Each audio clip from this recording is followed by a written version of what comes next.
Le relèvement du taux directeur de la Banque centrale du Congo est l'une des mesures phares de la réunion extraordinaire du comité des politiques monétaires du 8 août 2023. Madame le gouverneur de la Banque centrale du Congo, Malango Kabedi Mbui, qui a présidé cette réunion, explicite la motivation de cette décision. Les réunions du comité des politiques monétaires se font à une cadence trimestrielle, avec un calendrier qui est d'ailleurs publié sur le site internet de la Banque centrale du Congo. Mais la conduite de la politique monétaire est basée sur l'observation des évolutions, aussi bien au niveau de l'économie nationale qu'au niveau de l'économie internationale. Bien que la dernière réunion avait eu lieu le 19 juin, et donc la prochaine devait avoir lieu en septembre, l'évolution de la situation macroéconomique, particulièrement en ce qui concerne l'inflation et le taux de change, appelait une rencontre au niveau du comité de politique monétaire pour discuter de cette évolution et voir les mesures éventuelles à prendre. Voilà pourquoi c'était une réunion qui se faisait en dehors du calendrier trimestriel de la Banque centrale. Le taux directeur, c'est un instrument que la Banque centrale utilise pour renforcer l'efficacité de ses actions de gestion de la liquidité excédentaire. Un instrument important par rapport à ça, c'est les bons BCC, qui sont émis par la Banque centrale et souscrits par les banques commerciales. Et donc, un relèvement du taux directeur permet de rendre les bons BCC plus attractifs parce que c'est la rémunération que les banques touchent sur les bons BCC qu'ils vont souscrire. Ça permet aussi de rendre les bons du Trésor en monnaie nationale plus attractifs parce que le taux d'intérêt payé sur les bons du Trésor en monnaie nationale, ces taux sont basés sur le taux directeur de la Banque centrale. Mais ce relèvement a été plus important que les relèvements que nous avons eu à faire dans le passé sur base de 3 facteurs importants. Le premier, c'est que nous avons constaté que les mesures mises en place depuis le début de l'année nous ont permis, bien sûr, de renforcer la gestion de la liquidité excédentaire dans le système bancaire, mais l'inflation reste quand même élevée. Donc nous avons, sur cette base-là, décidé de relever le taux directeur à ce niveau de 25%. Lorsque le comité de politique monétaire s'est réuni le 19 juin et qu'on regardait les attentes par rapport à l'inflation, on voyait qu'en glissement annuel, l'inflation pouvait arriver à 19%. Mais avec les accélérations qu'il y a eu au mois de juillet, on a constaté que l'inflation en glissement annuel serait plus élevée que 20%. Et donc, en relevant le taux directeur jusqu'à 25%, cela nous permet de renforcer l'efficacité de la Banque centrale dans la gestion de la liquidité excédentaire. C'est le premier élément. Le deuxième élément, lorsque nous analysons les perspectives d'ici la fin de l'année, au niveau de l'économie internationale, on voit qu'il y a beaucoup d'incertitudes. Et il y a aussi des inquiétudes dans les grandes économies par rapport à ce qui pourrait arriver au prix des produits alimentaires sur les marchés internationaux. Nous sommes à quelques semaines du dernier trimestre de l'année, qui est un trimestre qui est généralement marqué par une augmentation de la liquidité dans l'économie en relation avec les festivités de fin d'année. Mais aussi, d'ici la fin de l'année, il y aura des activités liées aux élections qui, comme dans tous les pays du monde, se traduisent par des dépenses liées à ces activités. Donc, en relevant le taux directeur jusqu'à 25%, ça nous permet d'avoir le taux d'intérêt et le taux directeur lui-même dans une zone positive par rapport à l'inflation que nous projetons en ce moment en glissement annuel. Voilà pourquoi c'était important. Le but de base, c'est de renforcer l'action de la Banque centrale dans la gestion de la liquidité excédentaire, dans le but de contenir les pressions sur le taux de change qui, à leur tour, amènent des pressions au niveau des prix. C'est-à-dire que, si je dois résumer ça, c'est pour être efficace dans l'action de la Banque centrale pour la stabilité des prix. La situation de la conjoncture économique est marquée actuellement par des fluctuations de l'inflation et du taux d'échange. La patronne de la politique monétaire du pays, Malango Kabedi-Mbui, justifie cette situation. Les fluctuations de l'inflation et du taux de change, à la base, dans la mesure où et le taux de change et l'inflation sont des prix, c'est toujours la relation qu'il y a entre l'offre et la demande du franc congolais, l'offre et la demande des dollars, en ce qui concerne le taux de change, l'offre et la demande des biens et services en ce qui concerne l'inflation. Donc, lorsqu'on est dans une situation où il y a une très forte augmentation de la demande des biens et services ou des dollars, par rapport à une offre qui est restée la même, ou même plus grave, lorsqu'il y a une forte augmentation de la demande, qu'il y a une baisse de l'offre, ça s'est traduit pour le taux de change par une dépréciation plus ou moins importante, et au niveau des biens et services par une accélération de l'inflation. Si je prends le taux de change, comme nous sommes dans une économie dollarisée, la demande des dollars est très très élevée. Et en fait, les données disponibles au niveau de la Banque centrale montrent que de manière structurelle, la demande des devises, des dollars, est beaucoup plus élevée que l'offre des devises. Et donc, pendant les périodes où il y a une forte augmentation de la demande, l'offre restant à peu près la même, ou l'offre ne pouvant pas suivre, on arrive à une dépréciation du taux de change. Mais il faut dire quand même que notre pays a un système de change flottant. Et donc, lorsqu'on regarde l'évolution du taux de change au jour le jour, comme le fait la Banque centrale, on voit bien qu'il y a des moments où il y a une appréciation.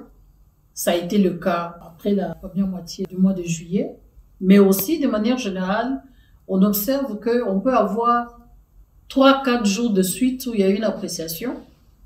Et lorsque nous faisons le suivi, par exemple, au niveau du marché parallèle, on nous dit les francs congolais sont rares ces jours-ci, et on voit que le marché réagit, il y a une appréciation du franc congolais. C'est vrai qu'en général, on constate plutôt une dépréciation. C'est toujours par rapport au manque ou à la disponibilité, soit des francs congolais, soit des dollars, selon les moments. Lorsque nous regardons les fluctuations au niveau de l'inflation, les analyses de la Banque centrale montrent que, en fait, dans l'indice de prix à la consommation, c'est la composante produits alimentaires et boissons non alcoolisées comme catégorie des biens dans l'indice de prix à la consommation qui a le pourcentage le plus élevé dans ce panier. C'est lorsqu'il y a une augmentation importante de prix au niveau des produits alimentaires qu'on voit une accélération de l'inflation. Il faut aussi noter que nous importons beaucoup de ces produits alimentaires. Si je prends les chiffres de la balance des paiements en 2022, c'était le produit le plus importé en termes de valeur après les biens d'équipement. Et donc, lorsque nous sommes dans une période comme celle-ci, où l'inflation est prévalente dans tous les pays qui sont nos partenaires commerciaux, ça veut dire que lorsque nos importations augmentent, nous importons aussi cette inflation. Et ce n'est pas seulement au niveau des produits alimentaires, les produits pétroliers, les produits d'équipement. Lorsqu'il y a une augmentation de l'investissement, par exemple, l'investissement public ou privé, le contenu en importation de telles dépenses est très élevé. Ça, c'est quelque chose qui amène à des fluctuations au niveau de l'inflation. Cette fluctuation du taux d'échange a une incidence négative sur les prix des biens et services sur toute l'étendue de la République. La Banque centrale du Congo, qui a la mission régalienne de préserver la stabilité des prix des biens et services, ne lésine pas pour prendre des mesures à impact visible sur la stabilité des prix des biens et services. La Banque centrale est toujours aux aguets par rapport à cet objectif. Depuis le début de l'année, il y a un certain nombre de mesures qui ont été prises déjà pour la conduite de la politique monétaire de manière générale, mais aussi pour contenir les pressions lorsque la Banque centrale a réalisé qu'il y avait ces pressions qui amenaient à la dépréciation du taux de change, qui à son tour amenait des pressions au niveau de l'inflation. Parmi ces mesures, il y a d'abord l'augmentation du coefficient de la réserve obligatoire sur les dépôts à vue à monnaie nationale, qui est passé de 0 à 10% au mois de juin, qui est un élément très important du point de vue de la gestion de la liquidité excédentaire. Et ça, c'est une mesure, on peut dire, du côté de la demande pour contenir la pression de la demande sur le marché des changes et sur le marché des biens et services. Une deuxième mesure de ce point de vue-là, qui est en fait d'une utilisation permanente, c'est les bons BCC. Mais l'élément qu'il faut souligner ici, c'est que, au vu de l'évolution de la liquidité dans l'économie, la Banque centrale a progressivement augmenté les montants offerts aux banques comme une alternative à l'utilisation d'une liquidité oisive. Plutôt que cette liquidité aille se porter vers l'achat des devises, la Banque centrale offre aux banques la possibilité de venir acheter des bons BCC. Et ces bons, les banques les achètent pour leur compte et pour le compte de leurs clients. En 2021, le volume de bons BCC était inférieur à 10 milliards de francs congolais en général. Mais si on prend une période plus récente, juin-juillet de cette année, nous sommes allés jusqu'au-delà de 300 milliards de francs congolais.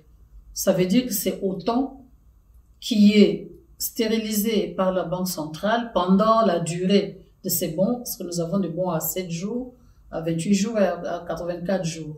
Donc pendant cette période-là, le volume qui est investi par les banques dans les bons BCC, c'est un volume qui ne va pas se retrouver en tout ou en partie sur le marché des changes pour chercher une rémunération par rapport à cette liquidité excédentaire. Donc ça, c'est un instrument que la Banque centrale utilise en permanence, mais par rapport à l'évolution de la liquidité, la banque offre des volumes beaucoup plus élevés pour les banques, des volumes élevés à un taux directeur élevé. C'est une rémunération intéressante qui est une bonne alternative par rapport à l'acquisition des dollars. Donc ça, c'est la deuxième mesure que la banque a utilisée du côté de la demande pour contenir les pressions de la demande sur le marché des changes et sur l'inflation.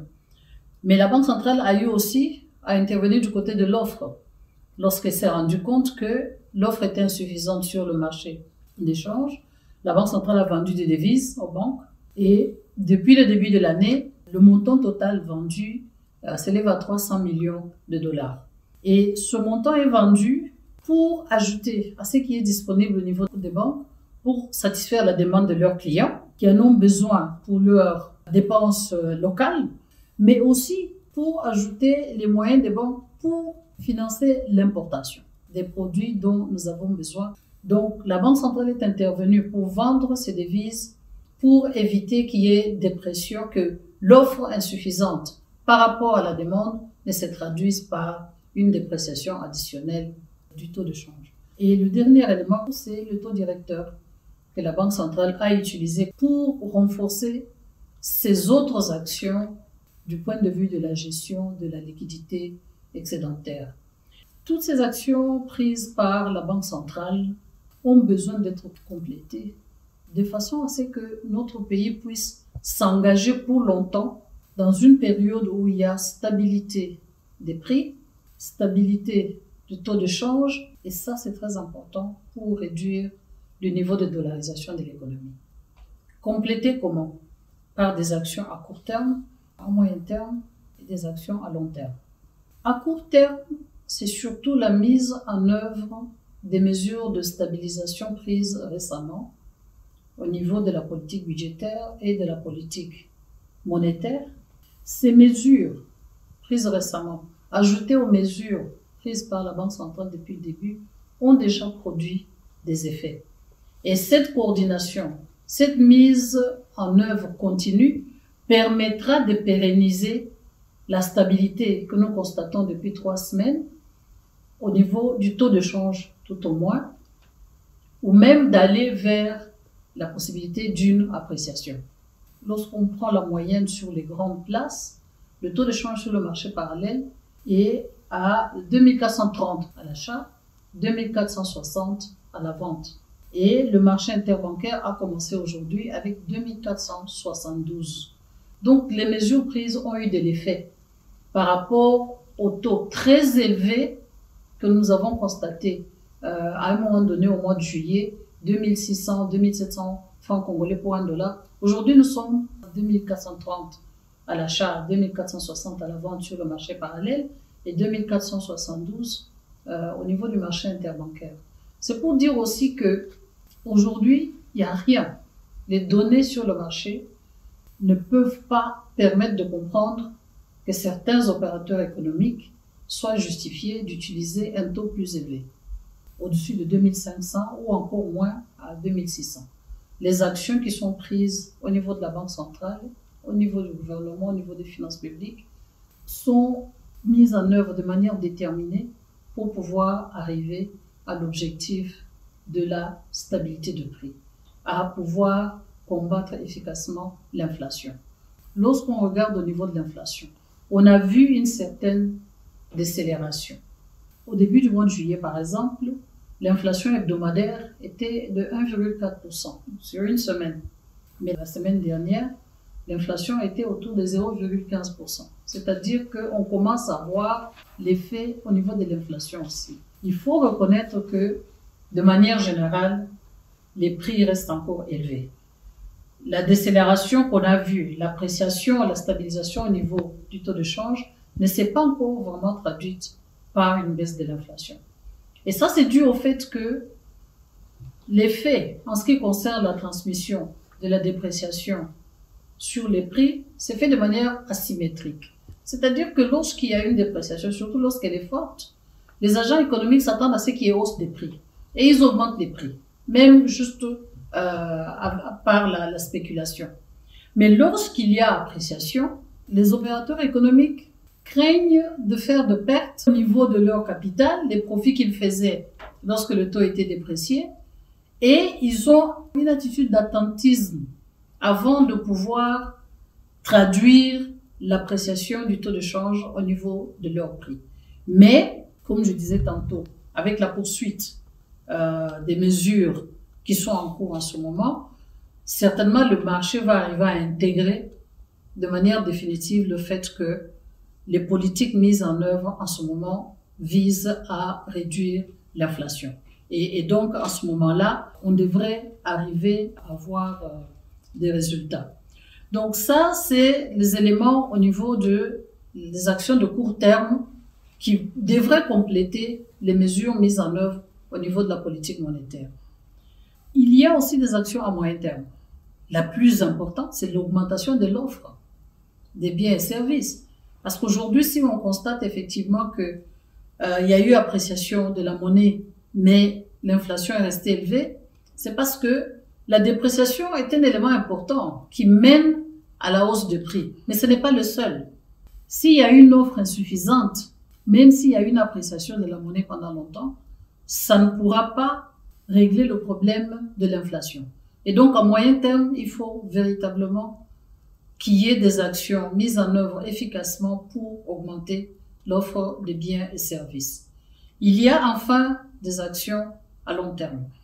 Et les actions à long terme, c'est tout ce qui peut être fait au niveau des politiques sectorielles, au niveau de la mise en œuvre de réformes structurelles, de manière à ce qu'on puisse véritablement diversifier la base de production, qu'on puisse mettre en œuvre des mesures qui vont stimuler le développement du secteur privé, de manière à ce que notre économie dépende de moins en moins des importations, au niveau de l'importation, qu'elle dépende de moins en moins d'un seul secteur, le secteur minier, par rapport à sa croissance, et qu'il développe aussi des exportations.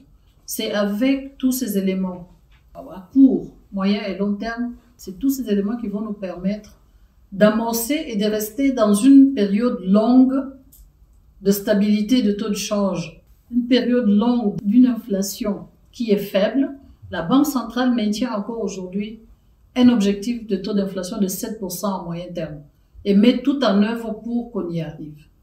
Et avec cet accompagnement, avec les actions à court terme, à moyen et à long terme, nous devons pouvoir arriver à construire une économie qui est résiliente, une économie dans laquelle les chocs, on ne peut pas les éviter. Les chocs qui viennent de l'extérieur, nous sommes une économie ouverte, mais nous avons les moyens de faire face à ces chocs et que ces chocs sont temporaires et après nous nous remettons sur le chemin d'une croissance diversifiée qui est le seul gage de la réduction sensible de la dollarisation et de la pauvreté dans notre pays. Toutes ces mesures sont prises pour resserrer davantage la politique monétaire.